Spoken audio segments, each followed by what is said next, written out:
What's going on, everybody? Today we are going to be talking about The Witch from Mercury. I know I haven't made any videos on the show so far, but Season 1 just wrapped up and Season 2 won't be airing until April 2023. So, I figured I would make this video to talk about how I felt about the anime, some implications from the Season 1 finale, and where the story could potentially go from here. Before we go any further, obviously this video will contain spoilers, so if you haven't watched the show yet, I highly recommend you do so before watching this video, unless you don't really care about spoilers and you're watching this to help yourself decide whether or not you want to watch the anime. One final thing, I am happy to announce that I am now an affiliate for HobbyLink Japan. If you're planning on buying any Gunpla from their site, please use my affiliate link shop.hlj.com/newtypeseiji. I'll put it in the description below as well. Alright, grab yourself a snack and let's get into it. Starting with the premise of the show. G-Witch is set in its own timeline called Ad Stella, so it's not part of the Universal Century or any of the existing Gundam AUs, it's its own universe. Rather than most Gundam series that are centered around a war between two opposing factions, the main players belong to companies that manufacture mobile suits and contract them out, as well as schools who offer courses in everything from business management to mobile suit piloting. But to really understand the context of the story, we need to go back to the prologue. Now, I've gone through and watched it again along with the main episodes, and as far as I can tell, it's not ever explicitly stated when the prologue took place. All we know is that some characters like Delling and Sarius that were present look much older in the main story. In this timeline, a researcher known as the Vanadis Institute created a medical technology named the gun format that was meant to assist with physical dysfunctions caused by the environment of space. One example of this is Elnora Samaya, who we see in the prologue has a mechanical arm referred to as her Gund, and she states that without it she would have lost her life. However, the Vanadis Institute was acquired by Ox Earth at some point, and the gun format was repurposed for military mobile suits. Pilots of these mobile suits would experience something called data storms, which were extremely harmful to the human body, sometimes to the point of leaving the pilot in critical condition or even killing them. This led the Mobile Suit Development Council to reconsider whether or not they wanted to allow the development of gun mobile suits. The prologue takes place at Folkvanger, a Vanadis facility that was working on the Elfrith, the next evolution of gun technology. Elnora was one of the key test pilots, and her and the rest of her team were under a lot of pressure at the time to achieve a certain level of success in order to report to the Council by a deadline. But without them knowing, the Council was already moving to shut down Ox Earth and held a press conference announcing they were freezing the development of Gundam-type mobile suits and establishing an auditing organization called Cathedra. As Cathedra's representative Delling Rembrandt spoke at the conference, the Special Force Dominicus that he sent to Folkvanger raided the facility to destroy their research in mobile suits. In the ensuing battle, Elnora's daughter Eri was linked to the Elfrith and was able to reach a higher level of compatibility than Elnora herself. They were cornered by Dominicus' ace Kananji, but thanks to the sacrifice of her husband Nadim, she and Eri were able to escape. Cathedra would go on to kill the rest of the team and label them as witches, leading to an even more negative perception by the general public. Fast forward to current events in Ad Stella 122, and the story focuses on a girl named Suletta Mercury who looks very similar to Eri. She has traveled from Mercury with her mobile suit Ariel, that's very clearly a Gundam, to attend the Astacasia School of Technology. The school is run by the Benneret Group, which is a massive business conglomerate led by, you guessed it, Delling Rembrandt. But here's the real catch. Thanks to a novel that was written for the opening theme that can be found on Gundam Info, we know the real reason that Suletta is at Astacasia. The novel reveals to us that Ariel is actually sentient on some level and is told from her perspective. I would highly recommend reading the novel in its entirety as it gives some important context on Suletta's life on Mercury and thus how she turned out to be the socially awkward, quirky girl that she is, but the main part I want to focus on is towards the end. Elnora visits Ariel after learning about the dueling system at Astacasia and that the winner will marry Delling's only daughter. She tells Ariel that she wants to send both her and Suletta there, saying that Ariel will be Suletta's sword and that her daughter will get revenge for her. Ariel begs internally for Elnora to leave Suletta out of her plot for revenge, but of course she can't vocalize those feelings, so she has to sit in silence the next day as Suletta visits her and tells her all about how excited she is to go to school. Ariel says that Suletta doesn't know that her mother is using her as a tool for revenge and urges her to run away, but Suletta repeats her mother's words that she's been told since she was a child. If you run, you gain 1, but if you move forward, you gain 2. So you can already see before the events of the first episode, there's a lot more to this narrative than you would think. Things only continue to become more interesting as you watch, but one of the things that really pulls you in is the world building of this story. The writers have done a fantastic job of creating this universe that has a lot of things that Gundam fans can resonate with, while at the same time being unique in its own way. The primary example of this is the thorough explanation of the origins of the gun format and why Gundams are viewed as a curse created by witches.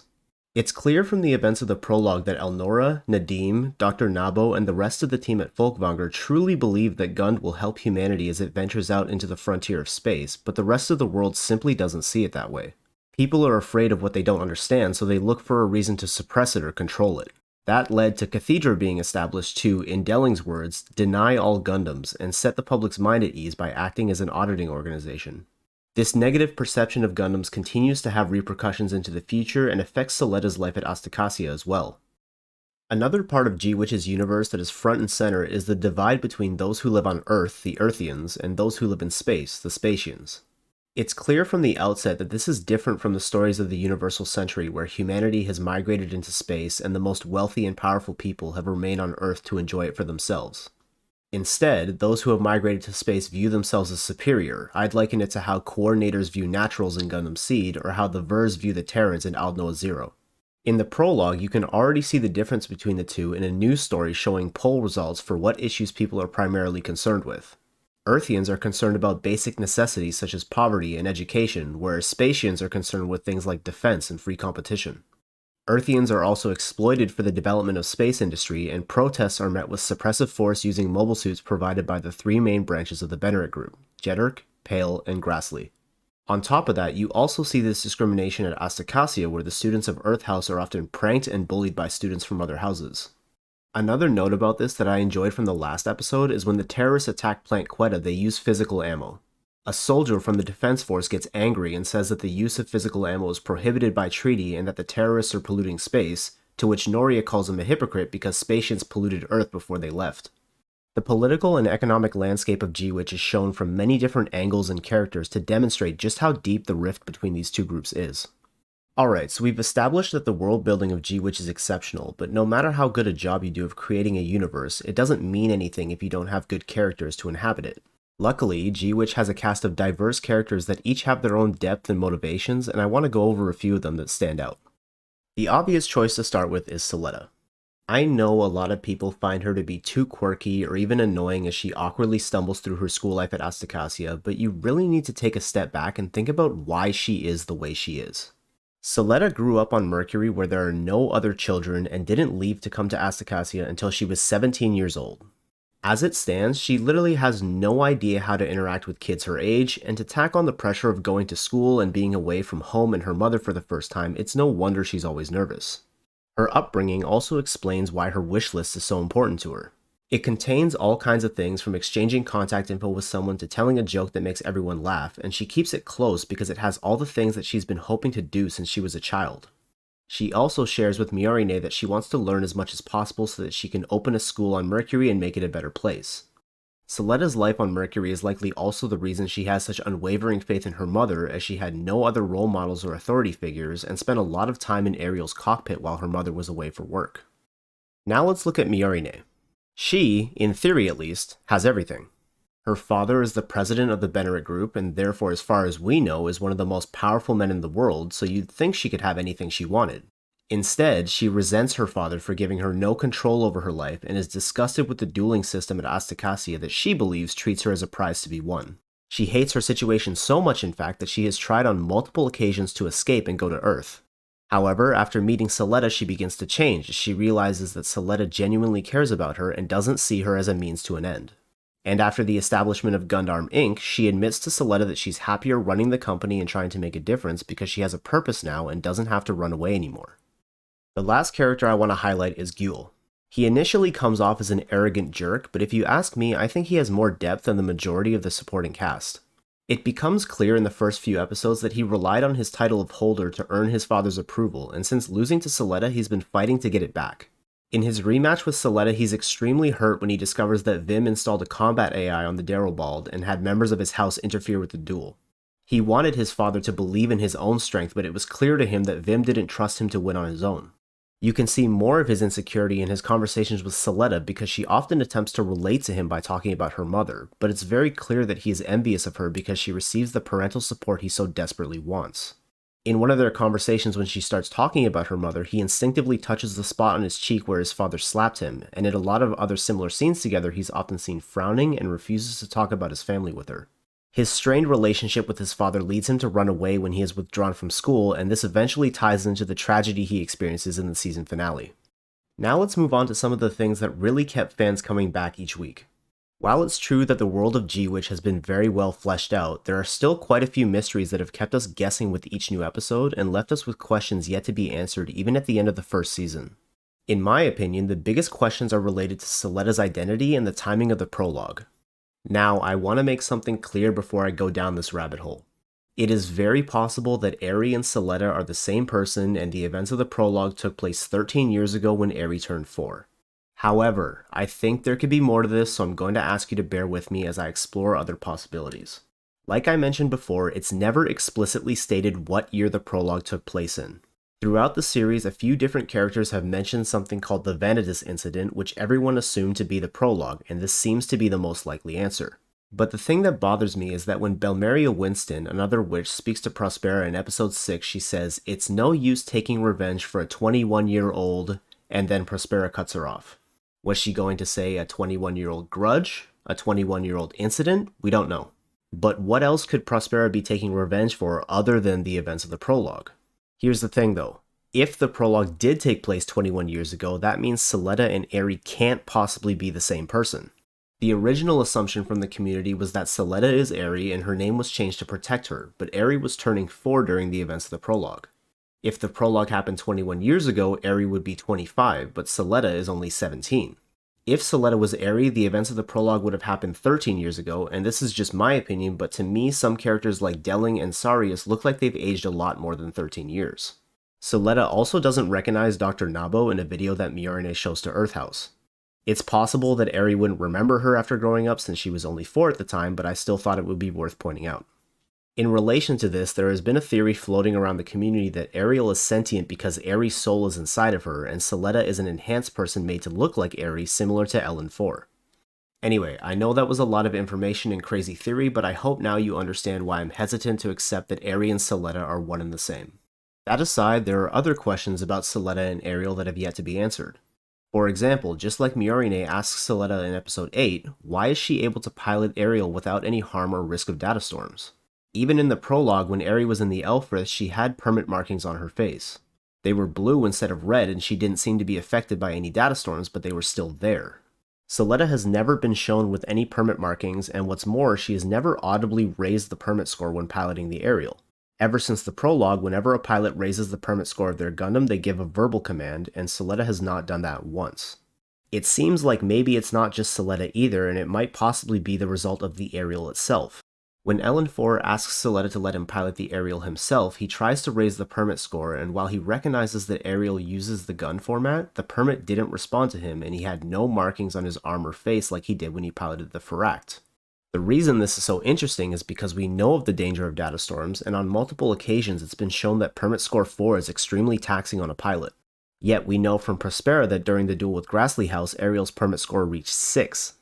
What exactly is the Ariel? What makes her special?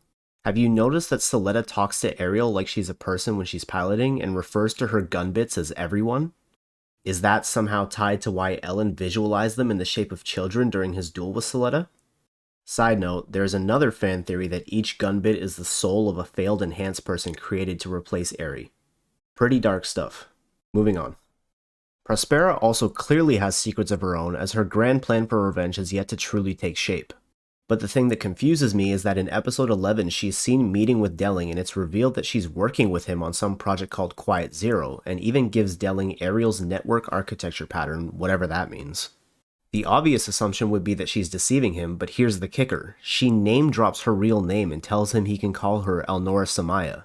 I don't see how Delling wouldn't know who she is because she was crucial to the Elfrith's development and the only member of the team who escaped from Folkvanger, so why is he working with her? Speaking of Delling, it seems like we're going to learn more about his relationship with Miorine. It's no secret that they don't get along well, and this is in large part due to him setting up the dueling game and essentially taking away her free will. But I talked with some friends about it, and between that and the conversation between the two of them in the finale, I think there's a lot more to their relationship that is yet to be revealed. In the last episode, when Delling protects Miorine and ends up injured, he says to her that he and her mother agreed that if something should happen, one of them should, and then he trails off. Miorine then asks him why they didn't both escape, so I would assume he was going to say something along the lines of one of them should be around for Miorine or be there to protect her. When you look at it from that lens, maybe the dueling game was his own way of protecting his daughter. I'm sure Delling knows that there are many people that are looking to steal his position, so his motivation for setting up the dueling game may have been to make sure someone strong is there to protect Miorine should something happen to him. Either way, it looks like we're going to learn more about the Rembrandts and their past in the near future. Next, I want to get into one of the key points of the narrative that has been present since the beginning but has really come to a head in the last few episodes, and that is Prospera's manipulation of Suletta. Obviously, we've known from the start that Prospera is using Suletta as a tool for revenge, and Suletta has no idea. Things take a turning point in episode 7 at the party when Pale exposes Ariel as a Gundam. Suletta frantically tries to deny this, and after Miorine saves the day, she asks Prospera to tell everyone that Ariel isn't a Gundam, but Prospera tells her that Pale was right. This is important because for the first time, Suletta has realized that her mother can lie to her, and she's very clearly shaken by it. In the next episode, she asks Prospera why she didn't tell her Ariel is a Gundam, and her mother simply gaslights her, saying, "To protect you, you silly goose." I'm paraphrasing, of course. While it's true that keeping the fact that Ariel is a Gundam secret did protect Suletta, giving her a Gundam endangered her in the first place. One interesting thing to note about this is that whenever Prospera is gaslighting Suletta, she's usually framed in a very specific way, from a downward angle and illuminated with light from behind to make her look almost like a saint, which is pretty ironic. Of course, there's the events of the finale where things really take a turn for the worse, so let's dive into that. I hate to deviate from the Prospera-Suletta conversation, but I want to talk about what happened in the last episode and some of the implications from it in the order that the events occurred. So let's start from the beginning. Back in episode 10, Shadik conspired with Vim Jeddirk in a plot to kill Delling and enlisted the help of an anti-Spatian organization known as the Dawn of Fold to do it. After he speaks with the leader Naji, he is seen thanking Nika for putting them in touch and tells her that her father figure says hello. There have been some hints in previous episodes that she's been helping him somehow, but we haven't known what's going on until now. This still leaves many questions to be answered, like why Nika is helping Shadik in the first place and what the nature of her and Naji's relationship is. The final episode is the climax of the Dawn of Fold's attack on Plant Quetta, and during the battle Noria almost destroys Gundam Inc.'s new ship but stops when Nika flashes Shadik's signal. We find out after that Martin actually saw her do that, so we're going to have to deal with the fallout of that in April. I feel especially bad for Chuchu because I imagine she'll be feeling more betrayed than anyone else given how much she likes Nika. We also find out during the fight between Sophie and Dominicus that the antidote system used by Grassley to counter the gun format only works up to permit score 3, and the Elfrith clones can go up to at least 4. This also explains why Ariel was able to counter it back in episode 9, because we now know she reached permit score 6. Then we have Guel. Poor Guel. There are a lot of characters in this show that need therapy, but he takes the top spot, no contest. After running away, he ends up working on the ship that the Dawn of Fold hijacks, but after learning that Suletta is on Plant Quetta, he decides to escape. He steals a desultor in an attempt to reach Plant Quetta, but is pursued by Vim, who thinks he's one of the terrorists. Afraid to die and saying that he hasn't yet moved forward after Suletta, Guel fights back and stabs the cockpit of Vim's Delanza. He then finds out it's his father in the cockpit, and Vim seems relieved he's safe, saying that he's been looking for him before his machine explodes. And then the scene just ends with Guel screaming in horror, like what a cliffhanger. At this point, we don't know what's next for him. He could fall further into grief or potentially go on a quest for revenge against the Dawn of Fold, or even blame Suletta or the Rembrandts for the entire incident. And I can only imagine what he'll do if he finds out Shadik orchestrated the whole thing and double-crossed his father. Next is Suletta, whose character arc takes a turn for the worse thanks to her mother, surprise surprise. Remember how earlier we were talking all about how Prospera is manipulating Suletta and merely using her as a tool for revenge? Well, when the plant comes under attack, Prospera moves to activate the aerial, and when Belle protests saying the safety of Suletta and the other children should be the priority, her response is, "The girl will come." Not Suletta, not my daughter, the girl.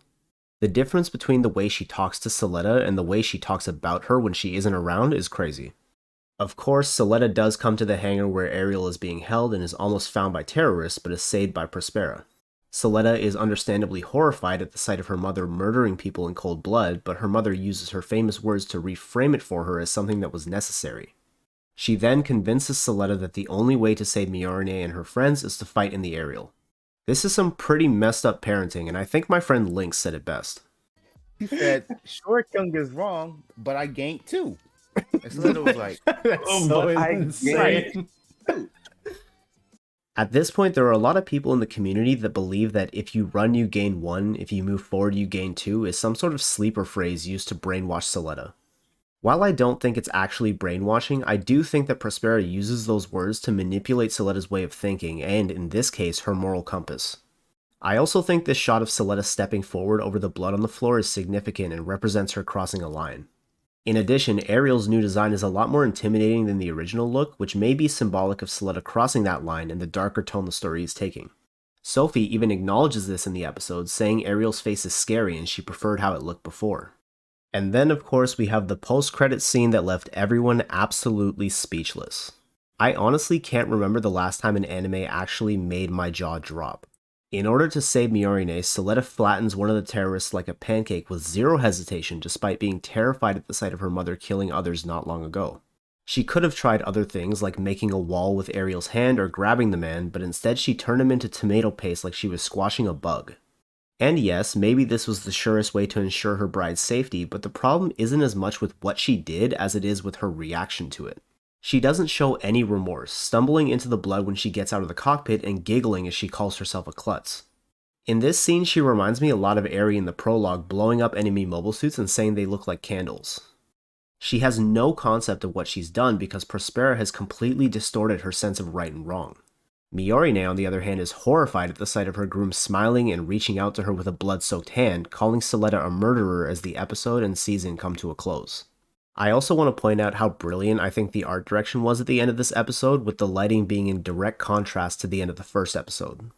Whatever happens in Season 2, we're going to have to deal with the fallout between these two as they either try to rebuild their trust or it falls apart altogether. So I'm sure we're all asking the same question: where could we possibly go from here?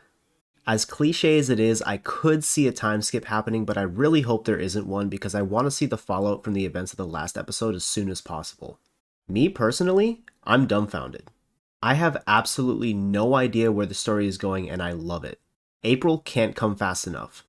I do think it's possible that the events of the finale could spark a larger conflict between Earthians and Spatians because it seems tensions are already high. There's also the Benneret group to consider, as the head of one of the 3 main branches is dead, the president is injured and who knows could potentially die, and a key member of one of the other main branches was a conspirator in the attack. It's worth noting that we don't know yet if Shadik will be outed as the mastermind, as well as whether or not he'll try to go after Nika to tie up loose ends. I have also seen a few interesting fan theories going around. Some people think Suletta will now fall to corruption and completely become Prospera's puppet, and the protagonist will shift to Miorine as she attempts to rescue Suletta from her mother. Other people believe that Gyul will be going into some sort of revenge or villain arc. A high-grade kit for a new Gundam called the Schwarzette was recently revealed, and based on the design and the headpiece in particular, it seems to be a Jeddirk model. Its design looks pretty dark and menacing, so some fans think Gyul's character may take a darker turn as well if he ends up being the one to pilot it. If you guys have any predictions on where you think G-Witch could go from here, or just want to share your thoughts on the first season, please feel free to comment below. I would love to hear what you all have to say. I know this was a long video, but if you made it to the end, thank you so much for watching. This is my first time doing any sort of anime discussion piece, and I enjoyed making this a lot, so I hope you enjoyed it as well. As always, please consider giving the video a positive rating and sharing it with your friends, and subscribe to the channel if you want to see more videos like this in the future. I've got a few more ideas in the works. Once again, thank you for watching, and I will catch you guys in the next one.